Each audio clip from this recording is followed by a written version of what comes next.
13.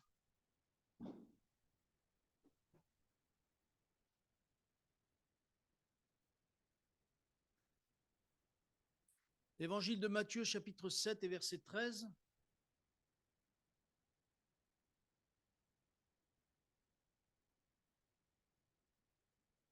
Tout le monde y est?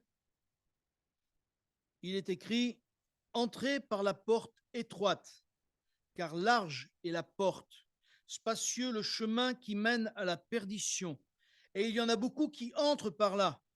Mais étroite est la porte, resserrez le chemin qui mène à la vie, et il y en a peu qui les trouvent. Amen. » On pourrait croire dans un premier temps que ce passage ne serait que pour ceux qui ne connaissent pas l'Évangile. Je crois que Dieu est assez sage pour nous communiquer que non seulement ça sert à ceux qui ne connaissent pas l'Évangile, mais ça sert aussi à nous qui connaissons l'Évangile. Parce que quand Jésus dit d'entrer par la porte étroite, ce n'est pas seulement sa personne. Il faut dire que notre vie chrétienne doit passer par la porte étroite. Et pourquoi le Seigneur Jésus parle de porte étroite? Mais parce que, vous savez, quand on passe entre deux portes, entre une porte qui est un peu étroite, qu'est-ce qui arrive? On arrache des boutons, il faut rentrer le ventre, faut faire, si on ne fait pas attention, on déchire un peu les vêtements. Eh bien, voyez-vous, c'est l'image un petit peu de ce qu'est notre vie, avec notre vie ancienne, avec notre vie passée, avec notre vie sans Dieu. Parce que, comme vous le savez, et on le répète assez souvent, nous sommes des pécheurs. En devenir, nous sommes parfaits, mais en devenir seulement. Ce qui veut dire que dans le temps, il va falloir, comme dit la parole de Dieu, et on va le voir tout à l'heure, se dépouiller. Mais pour se dépouiller, il faut passer par la porte étroite. Et on se rend compte que si on ne passe pas par la porte étroite pour se dépouiller de ce qui est de notre vie, qui n'est pas utile pour la gloire de Dieu, nous croyons que ça n'a pas d'importance des fois. Oh, ça n'a pas d'importance. Mais si, ça a de l'importance. Ça a de l'importance aux yeux de Dieu. Et je crois que c'est ça à quoi nous devons regarder. Qu'est-ce qui est important aux yeux de Dieu? Non pas à mes yeux. Parce que je pourrais dire, mais finalement, je ne suis pas si mal que ça. Il y en a des pires, bien sûr. Mais quand on regarde à Jésus, on en est où? Et c'est là, je crois, qu'il faut regarder. Il ne faut pas regarder à ce qui est pire. Il faut regarder à ce qui est parfait. Jésus va même dire, soyez parfaits comme votre Père céleste est parfait. Donc, c'est bien que le Seigneur, quand il parle de passer par la porte étroite, c'est bien qu'il veut que nous puissions comprendre que nous devons courir après cette perfection qui nous manque. Bien sûr que nous en sommes conscients. Mais des fois, à force de dire, ouais, mais j'y arrive pas, j'y arrive pas, j'y arrive pas, et on aurait tendance à se décourager, à vouloir quand même chercher la perfection. Et moi, j'aimerais ce soir vous dire, mes sœurs, mes frères, nous ne devons pas nous arrêter de chercher la perfection en Jésus-Christ. Parce que c'est ce que Dieu veut, que l'on passe par la porte étroite. Je n'ai pas dit que ce serait facile. Mais le problème et le danger, c'est que si nous perdons de vue de passer par la porte étroite, il va nous arriver comme certains hommes de la parole de Dieu, qui ont bien commencé avec Dieu, mais qui ont mal fini. Et j'aimerais justement vous parler de quelques situations, quelques cas, qui justement vont être révélés au travers de la parole de Dieu. Et je crois qu'au travers de ces cas-là, que ça puisse nous servir d'exemple à nous, en disant, je ne veux pas me reposer sur mes lauriers. C'est vrai que je suis sauvé, mais ce n'est pas parce que je suis sauvé que ça y est, je suis arrivé. Non, nous serons arrivés lorsque nous serons là-haut, parce que nous serons détachés de notre corps. Nous serons détachés de ce qui est notre péché qui est attaché à ce corps. Nous voudrions être différents. Et nous ne le pouvons pas parce que nous sommes trop charnels, si j'allais dire, si je puis dire. Et je crois que le désir de Dieu, c'est que nous puissions toujours, c'est pour ça que l'apôtre Paul dit aussi, je ne sais pas que je suis arrivé, mais je cours vers le but pour tâcher de l'atteindre. Est-ce que nous courons encore vers le but ou nous nous sommes arrêtés?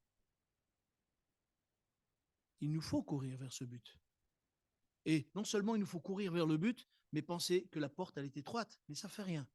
Le Seigneur nous a tout donné pour que nous soyons nous puissions passer par cette porte étroite. Et la première situation que j'aimerais vous lire, et on va lire un texte à ce sujet, c'est un homme qui est très connu des évangiles, Judas. Judas, voilà un homme qui a bien commencé, puisqu'il a été choisi du Seigneur, il a été choisi à part, il a été pris pour prêcher l'évangile, comme il a été envoyé comme les 12, donc forcément, il a imposé les mains aux malades, forcément, il a guéri les malades, mais il y a quelque chose qui est resté dans sa vie, il y a quelque chose qui est resté dans son cœur, et au point que Judas ne s'est pas rendu compte, il a laissé, en disant, mais maintenant je prêche, c'est bon, maintenant je fais les miracles, c'est bon, maintenant, ma nature, le Seigneur va me sortir de là, va m'aider. Seulement, il n'a pas tout réalisé. Et j'aimerais ce soir que, au travers de ça, nous puissions nous-mêmes rentrer en nous-mêmes, dans notre maison, et dire où j'en suis, Seigneur. Dans l'évangile de Jean, s'il vous plaît, au chapitre 12 et au verset 6, on va voir ce qui est resté dans le cœur de Judas. Parce que malgré les miracles qu'il a fait, malgré qu'il a été 3 ans avec le maître, et il a été avec le maître, il ne faut pas oublier quand même. Nous ne sommes pas avec le maître, si on peut dire, il est là, mais il n'est pas physiquement, on ne le touche pas. Mais Jésus lui a montré en toute chose l'exemple. Mais Judas a laissé des choses dans son cœur. Et parce qu'il a laissé des choses dans son cœur, c'est des choses de lesquelles il ne s'est pas débarrassé. Et au chapitre 12 de l'évangile de Jean, au verset 6, où, vous savez, c'est quand cette femme est venue au pied de Jésus et elle a versé le parfum. Et qui c'est qui a dit, oh, mais on aurait pu donner ce parfum aux pauvres? Vous vous rappelez de ça? C'est Judas qui a dit ça. Au verset 4, s'il vous plaît, on va lire au début du verset 4. Un de ses disciples, Judas Iscariote, fils de Simon, celui qui devait le livrer, dit, pourquoi n'a-t-on pas vendu ce parfum 300 deniers pour les donner aux pauvres? Quand on s'arrête là, on peut dire, mais Judas, quand même, il a un cœur pour l'évangile, il a un cœur pour les pauvres. Mais le reste nous révèle ce qu'il y a dans son cœur. Il est écrit ceci, il disait cela, non qu'il se mettait en peine des pauvres, et écoutez bien, mais parce qu'il était voleur et que tenant la bourse, il prenait ce qu'on y mettait. Amen. La Bible nous dit qu'il était voleur. C'est pas possible. Pas au milieu des disciples, pas au milieu de ceux qui servent Christ, pas au milieu de ceux qui prêchent l'évangile, pas au milieu de ceux qui font des miracles et qui imposent les mains. Pourtant, la Bible nous dit bien que c'était un voleur. Et c'est pour ça qu'il voulait l'argent. Donc, vous voyez, ça s'est révélé au bout de 3 ans qu'il a commencé à servir le Seigneur. Je crois qu'il nous faut réaliser que comme Judas ne s'est pas débarrassé des choses qui étaient dans sa vie, il n'a pas fait le tri. Il n'a pas fait le tri en disant, mais qu'est-ce qui ne va pas dans ma vie? Il n'a pas fait le tri auprès de Jésus pour dire, non, il y a des choses qu'il faut que je me débarrasse. Parce que vous savez, il y a des choses, excusez-moi de le dire comme ça, mais il y a des choses qu'on chérit quand même. Il y en a qui rigolent, donc ils savent très bien ce que je veux dire. Il y a des choses qu'on aime bien dans nos cœurs, dans nos vies. Il y a des choses qu'on ne veut pas se débarrasser. Pourtant, le Seigneur le pointerait du doigt et peut-être qu'il l'a déjà pointé, mais le problème, c'est que on a dit, oui, Seigneur, mais attends un peu, attends, mais... Et le fait d'attendre un petit peu, on s'habitue à ça. Un jour, je parlais, je ne sais pas si c'est ici, mais je pense que ici à Vienne, je l'ai dit, un pasteur disait que la conscience, c'est comme un triangle. Et ce triangle, en fait, chaque fois qu'il y a quelque chose qui, dans notre conscience, bouge, tourne. Mais on laisse courir. Alors ça s'arrête et chaque fois que ça nous trouble, à un moment, ça tourne encore. Mais à force, les pointes, elles s'usent. Et les pointes deviennent un cercle. Et un jour, ça fait plus mal du tout. Pourquoi? Parce qu'on a étouffé notre conscience. Et je crois que ça, il faut faire attention, mes frères et sœurs. Quand notre conscience nous travaille, il faut dire, bon, il y a quelque chose qu'il faut que je remette en place. Il y a quelque chose que je dois me séparer dans mon existence. Parce que ça veut dire que Dieu veut nous faire aller de l'avant. Dieu veut nous faire progresser. Si ce n'est pas le cas, alors attention. Parce que vous voyez, c'est arrivé à Judas. Et encore, ça aurait été le seul. On pourrait dire c'est un accident. Mais on se rend compte dans la parole de Dieu, il y a plusieurs personnes qui ont été dans ces circonstances, dans des circonstances, en fonction de leur caractère, en fonction de leur nature. L'apôtre Paul se plaint de Hyménée et Alexandre. Ça vous parle, ça? Et l'apôtre Paul dit, Alexandre le forgeron m'a fait beaucoup de mal. À un autre endroit dans Timothée, pareil, je donne les références pour ceux qui écrivent, 1 Timothée chapitre 1 et verset 20 et 2 Timothée chapitre 4 et verset 14. Il est dit que justement, ces gens-là se sont opposés à l'apôtre Paul. Et parce qu'ils se sont opposés à l'apôtre Paul, ils lui ont fait du mal. Ils n'ont même pas cherché peut-être à essayer de trouver un terrain d'entente. Non, ils se sont directement opposés. Alors moi, je suis conscient, je vous l'ai déjà dit à Givor, je suis conscient qu'on n'est pas tous d'accord sur toutes les mêmes choses. C'est vrai. Moi, je pense des choses. Ma femme, on n'est pas d'accord déjà avec ma femme toujours. Et des fois, non, je ne suis pas d'accord et elle non plus. Et puis, bon, on a chacun notre caractère et nos... Mais même si on n'est pas d'accord, il y a quelque chose qu'on ne doit pas oublier, c'est qu'on est des frères et sœurs. Et parce qu'on est des frères et sœurs, il ne faut pas qu'on cherche à avoir de l'opposition ou à... Il faut laisser des fois le Seigneur faire. Le frère a le droit ou la sœur a le droit d'avoir une opinion, moi j'ai le droit d'avoir la mienne. Par contre, je vais prier pour que ce soit Dieu qui tranche. Et quand Dieu tranche, vous savez, il tranche, hein, il sait ce qu'il fait. Et des fois, il réconcilie Dieu mieux que nous. Et je crois que de la même manière que Hyménée et Alexandre, imaginez-vous, l'apôtre Paul va dire, je les ai livrés à Satan. Waouh! Ça décoiffe ça. Hein. Moi, ça m'interroge. L'apôtre Paul, avec l'autorité qu'il avait, il a dit, je les ai livrés à Satan. Pouf! Quelle parole forte. Mes frères et sœurs, le diable attend que nous puissions glisser pour nous cisailler. Il l'a fait pour Judas, il a attendu le bon moment, mais il l'a eu. Il l'a fait pour Hyménée et Alexandre. Il l'a fait pour Démas. Vous vous rappelez que l'apôtre Paul dit, Démas m'a abandonné. Mais quand on lit l'épître de Jude et quand on lit une autre épître, on voit que Démas est dans le service. Il est là avec l'apôtre Paul. Il prêche aussi. Il est là dans le service. Et à un moment donné, l'apôtre Paul dit, mais Démas m'a abandonné pour l'amour du siècle présent.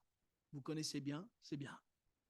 Mais l'amour du siècle présent, peut-être que la pression était trop forte, parce que dans le service de l'apôtre Paul, c'est pas comme aujourd'hui. Hein. C'est aujourd'hui, si je puis dire, excusez-moi, mais l'apôtre Paul n'était pas en vacances. Hein. Quand il y allait, il y allait. Hein. Et par contre, il se faisait vraiment entailler dans tous les sens. Et peut-être Démas en a eu un peu trop sur le cœur, et il a dit, moi, j'en peux plus, je préfère partir dans le monde, c'est plus facile. Quelqu'un me disait, il y a deux frères qui se sont rencontrés, deux frères dans une église. Et puis il y en a un qui a lâché un peu le Seigneur, il a bien même lâché, et l'autre, il est entre deux eaux. Et celui qui a lâché le Seigneur, il dit, tu sais, hein, c'est plus la peine que tu ailles à l'église. Moi, depuis que j'ai quitté l'église, j'ai trouvé un travail formidable, j'ai un salaire comme j'ai jamais eu, et j'ai maintenant une vie tranquille, si tu savais comme ma vie, elle est tranquille. Je suis mieux qu'avant quand j'étais à l'église. Et l'autre, il dit, ah bon? Le diable, il sait nous séduire. Il nous donnera toujours tout pourvu que petit à petit, on quitte le Seigneur. À quoi servirait-il à un homme de gagner le monde s'il perdait son âme? Et ça, voyez-vous, quand on oublie cette parole, le diable vient nous séduire. Ça veut dire que dans notre cœur, dans notre conversion, on était vrai. Mais à un moment donné, on s'est petit à petit détaché, petit à petit détaché. Et je crois qu'il nous faut faire attention, qu'on puisse se débarrasser dans nos vies de tout ce qui n'est pas à la gloire de Dieu. Il y en a d'autres, et je finirai vite fait, c'est-à-dire Ananias et Saphira, qui semblaient être des chrétiens formidables. Et l'apôtre Pierre va dire, vous avez menti au Saint-Esprit. On va se rendre compte que dans différents passages encore, que le mensonge, ils le vivaient les chrétiens aussi. Mes frères et sœurs, attention. Parce qu'il est si facile, il est plus facile de mentir que de dire la vérité. Il est plus facile de de dire des demi-vérités. Abraham. Parce que même Abraham, il a menti. Il n'a pas menti complètement, mais il a menti en partie. Vous voyez ce que je veux dire? C'est ta femme? Non, c'est ma sœur. Oui, mais en deuxième partie, c'était quand même sa femme. D'accord? Alors pourquoi? Parce qu'il avait peur. Il avait peur, alors il a dit non, c'est ma sœur. C'est vrai que c'était sa demi-sœur en plus. D'accord? Mais il n'a pas dit que c'était sa femme. Et ça l'a rangé. Seigneur, aide-nous à dire la vérité. Jésus-Christ est le chemin, la vérité et la vie. Et s'il était la vérité, s'il est la vérité, nous aussi, nous devons être dans la vérité. Pas dire le mensonge. Alors, il y a vérité et vérité. Il y a la vérité qu'on peut dire simplement, gentiment, et la vérité qui assassine. Alors, demandons au Seigneur de la sagesse, parce qu'il y a des vérités que des fois, il vaut mieux se taire. Jésus n'a pas, il y a des moments, Jésus s'est tu pour pas dire la vérité, parce que s'il disait la vérité, il savait qu'il allait tuer. D'accord? Alors, attention, on n'est pas toujours obligé de dire oui, mais je lui ai dit la vérité. Ouais, tu l'as sacrément assassiné. Alors, vaut mieux des fois se taire que de dire un mensonge ou de dire quelque chose qui tue mon frère. Je préfère encore prier pour lui. Vous voyez, ça, c'est des choses qu'on doit apprendre. Apprendre parce qu'on a besoin que le Seigneur nous enseigne de plus en plus à nous débarrasser de notre propre nature. Parce que Dieu veut que nous devenions comme Jésus a été.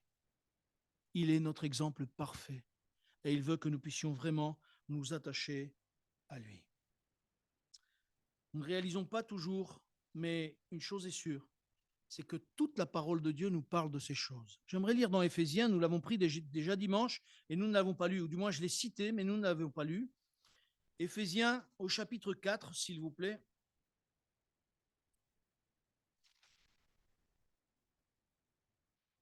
Alors la lecture est un peu longue.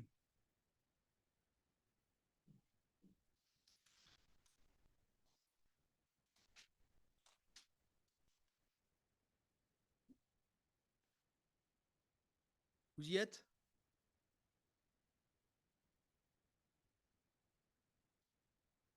Voici, verset 17, pardon. Éphésiens, chapitre 4 et verset 17. Ça y est, vous me suivez encore? Vous êtes encore réveillés ou pas? Ça va? Bon.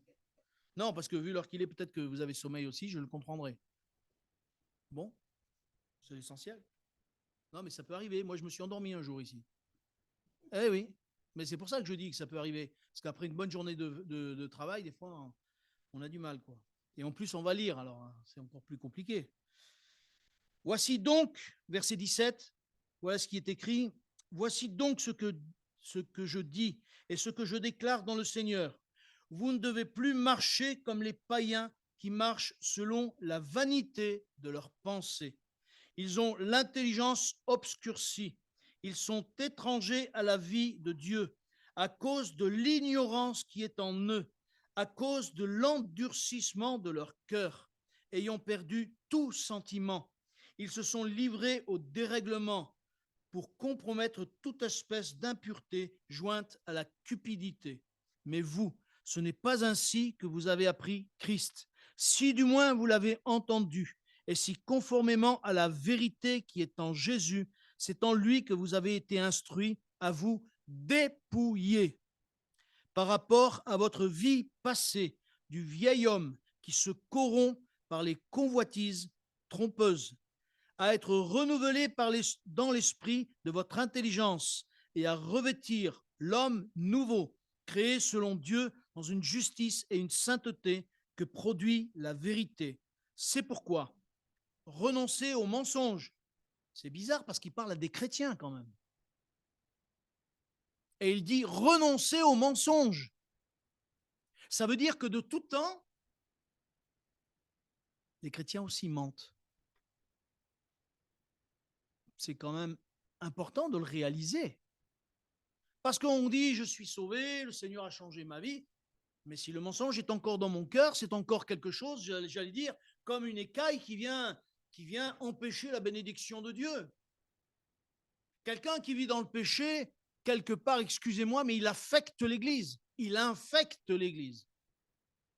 Et si le mensonge est dans l'Église, Comment pouvons-nous prêcher la vérité? Je reconnais que ce que je vous dis ce soir, c'est fort. Mais je crois qu'il nous faut réaliser que nous avons vite fait de glisser parce que notre nature, elle est comme ça. Et c'est pour cela que j'en parle, pour que nous puissions vraiment prier et combattre pour cela. Pour que réellement ces choses ne soient plus dans nos vies et que réellement nous puissions nous dépouiller, nous débarrasser de ce qui vient faire de l'ombre au Saint-Esprit, pour que le Saint-Esprit soit libre au milieu de nous. Le Saint-Esprit sera libre quand il verra dans notre cœur cette disposition de dire « Seigneur, je veux me dépouiller de tout ce qui n'est pas à ta gloire. Je veux me dépouiller de ma mauvaise nature. Je veux me dépouiller des mensonges, me dépouiller de tout ce qui n'est pas vraiment comme tu le veux. » Alors il est dit encore « Et que chacun de vous parle selon la vérité à son prochain, car nous sommes membres les uns des autres. » Si vous vous mettez en colère, est-ce qu'un chrétien se met en colère? Il semblerait que oui. Et je pense que chacun d'entre nous, on est conscient qu'on se met vite en colère. Hein, on a vite monté en pression. On n'a pas besoin de bière pour ça, pour avoir de la pression. On monte tout seul en pression. Hein, poum. Que le soleil ne se couche pas sur votre colère et ne donnez pas accès au diable. Que celui qui dérobait ne dérobe plus. Les voleurs, on en revient. Les chrétiens des voleurs, mais ce n'est pas possible. Et pourtant, là, c'est écrit que celui qui dérobait ne dérobe plus. Ça veut dire que si l'apôtre Paul parle à des chrétiens en disant que c'était des voleurs, moi, ça m'interpelle. Parce que je me dis, Seigneur, et je me dis, est-ce que je suis un voleur? Moi, des fois, je me suis demandé, je suis un voleur? Non, je n'espère pas. Montre-moi si je suis un voleur, quoi. Parce que c'est important. Alors, je continue. Mais plutôt qu'il travaille en faisant de ses mains ce qui est bien pour avoir de quoi donner à celui qui est dans le besoin. Qu'il ne sorte de votre bouche aucune parole mauvaise, mais s'il y a lieu, quelques bonnes paroles qui servent à l'édification et communiquent une grâce à ceux qui l'entendent. Et écoutez bien ça, n'attristez pas le Saint-Esprit de Dieu par lequel vous avez été scellés pour le jour de la rédemption. Amen. Nous avons été scellés par le Saint-Esprit. Verset suivant, il est dit que toute amertume, toute animosité, toute colère, toute clameur, toute calomnie et toute espèce de méchanceté disparaissent du milieu de vous. Amen. Excusez-moi, mais ça, c'est des paroles fortes parce qu'il parle à des chrétiens, il ne parle pas à des païens. Vous comprenez pourquoi Jésus dit qu'il faut rentrer par la porte étroite? Vous comprenez qu'il faut se débarrasser? Et comme je le disais dimanche, on ne peut pas se débarrasser nous-mêmes. Il faut qu'on demande au Saint-Esprit, viens Seigneur. Il faut qu'on demande au Seigneur, Seigneur, viens par le Saint-Esprit, nettoyer mon cœur, viens arracher de ma vie ce qui n'est pas à ta gloire. Parce que c'est dans la condition, ça va être la condition de la bénédiction de Dieu pour nos vies propres déjà. Parce que si on vit dans le mensonge, si on vit dans le vol, si on vit dans des choses, dans la méchanceté, croyez-vous que Dieu va nous bénir, à nous personnellement et nos familles? Moi, je ne crois pas. Au chapitre 5, il y a ce verset qui est important, on dirait que c'est le début du chapitre, mais il dit « Devenez donc les imitateurs de Dieu comme des enfants bien-aimés. » Amen. Chapitre 5, verset 1.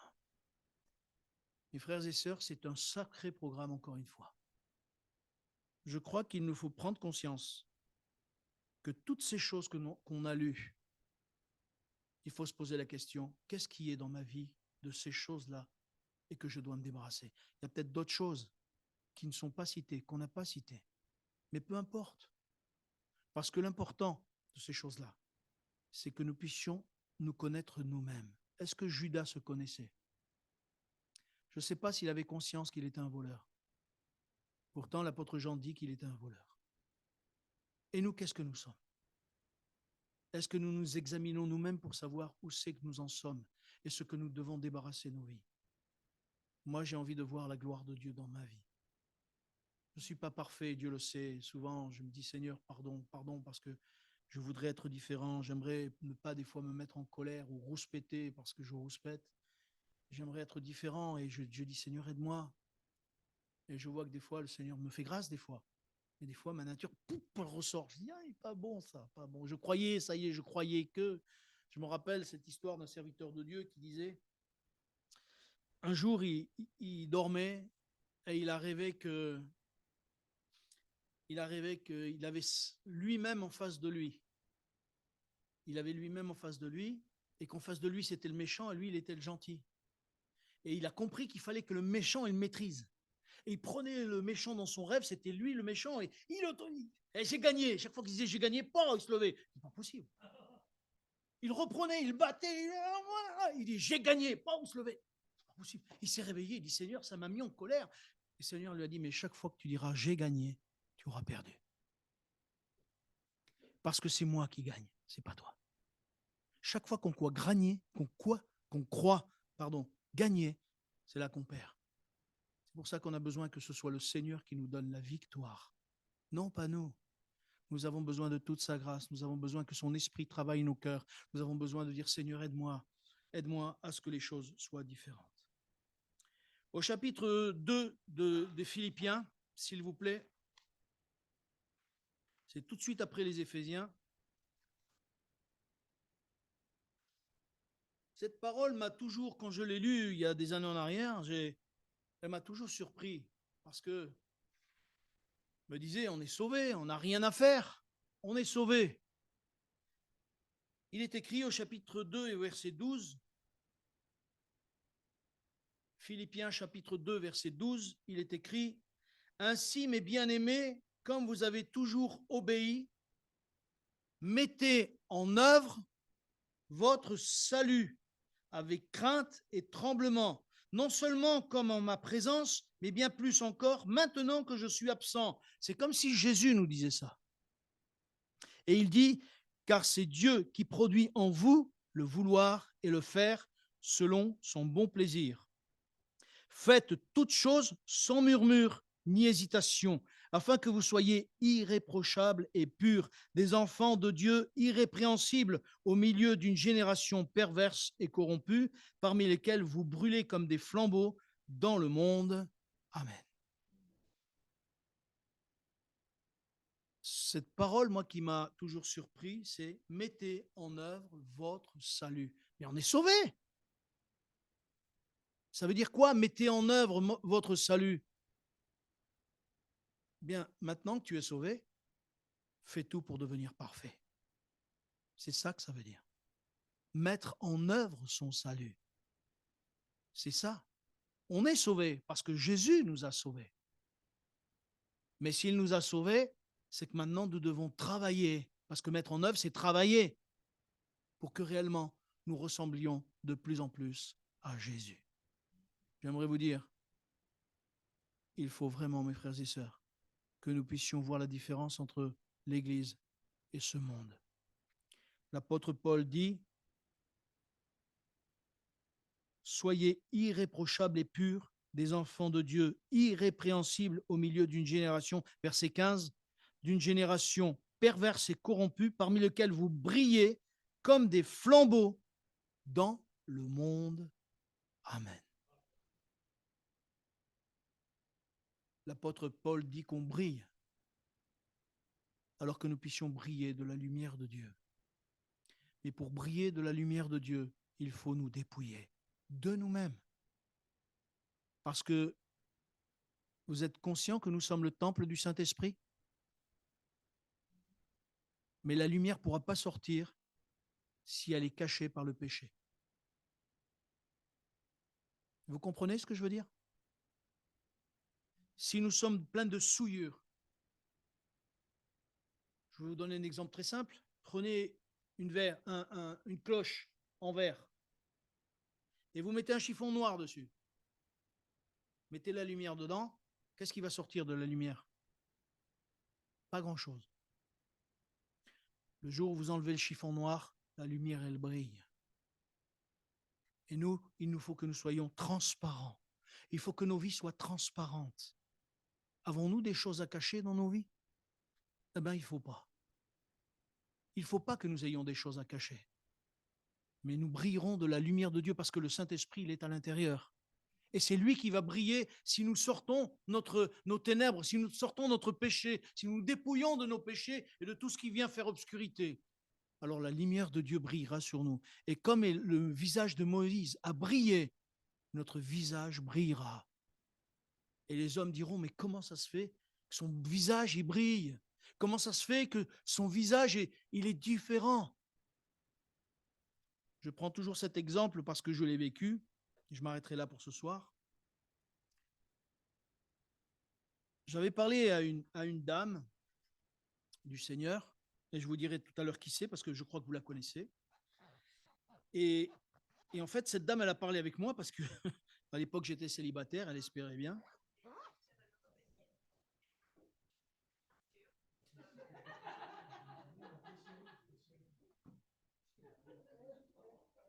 J'ai coupé le son et tout.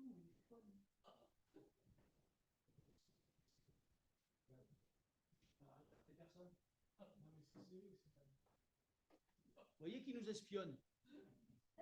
Après, on dit oui, Internet, machin. Ils nous espionnent, je vous dis. Bon, je ne sais plus ce que je disais. Donc, cette sœur, aujourd'hui une sœur, et cette sœur, en fait, je lui parlais du Seigneur, tout ça, et elle, mais un jour, elle s'est convertie. Et elle a dit, Robert, j'ai donné mon cœur au Seigneur. J'ai dit, gloire à Dieu, j'étais content et tout. Et puis un jour, je la rencontre dans le centre de tri parce qu'elle travaillait à la poste. C'est Evelyne Tracol, si vous connaissez. Et cette sœur, en fait, j'ai dit, mais on dirait que c'est elle, mais c'est pas elle parce que son visage, il brillait. Et moi, je la connaissais quand elle se maquillait et tout. J'ai dit, non, en plus, elle n'est pas maquillée, son visage, il brille, c'est bizarre. J'ai dit, mais je vais m'avancer quand même. Je m'avance vers elle. Puis je dis, Evelyne, bien, Robert, comment tu vas et tout? Oh, toute contente de moi. Et là, j'ai réalisé que le visage de Moïse brillait. Et quand j'ai parlé avec elle, elle me disait, mais tous les jours, je prie le Seigneur. Le Seigneur, il me comble de sa présence, il me comble par son esprit. Je suis heureuse d'appartenir au Seigneur. Si tu savais, Robert, comme je suis heureuse. Et moi, je ne revenais pas qu'elle puisse briller comme ça. Mes sœurs, mes frères, des fois, nous ne réalisons pas peut-être que nous brillons de la lumière de Dieu. Et tant mieux, parce que nous ne le réalisons pas. Nous pourrions prendre de l'orgueil. Mais cette sœur, moi, ça m'a marqué. J'ai dit, Seigneur, de la même manière qu'elle a brillé, pourquoi nous, on ne pourrait pas briller? Débarrassons-nous des choses de notre vie qui sont encombrantes, qui ne servent à rien. Et que Dieu puisse briller dans nos cœurs. Amen. J'aimerais que nous puissions prier pour ça, pour que Dieu brille dans nos cœurs, pour que Dieu brille dans nos visages, pour que réellement l'Esprit de Dieu puisse nous aider à faire le nettoyage de nos vies. Vous voulez bien, mes frères et sœurs? Amen. Seigneur, tu sais combien nous sommes imparfaits, combien nous avons besoin de ta grâce, de ta bonté. Alors Seigneur, viens s'il te plaît souffler sur nos vies.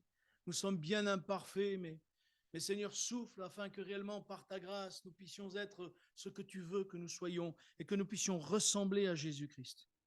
Seigneur, s'il te plaît, nous avons tellement besoin de toi. Nous avons tellement besoin que tu viennes nous aider à nettoyer nos vies. Nous voulons être comme Moïse dont le visage brillait. Aide-nous à purifier nos cœurs, nos âmes, que la vérité soit au fond de notre cœur, que véritablement, Seigneur, il n'y ait plus ni mensonge, ni rien qui vienne souiller ta personne qui est en nous. Seigneur, s'il te plaît, viens nous aider, viens souffler sur ton peuple. Dans le nom de Jésus, amen. Merci, Seigneur, amen. Merci.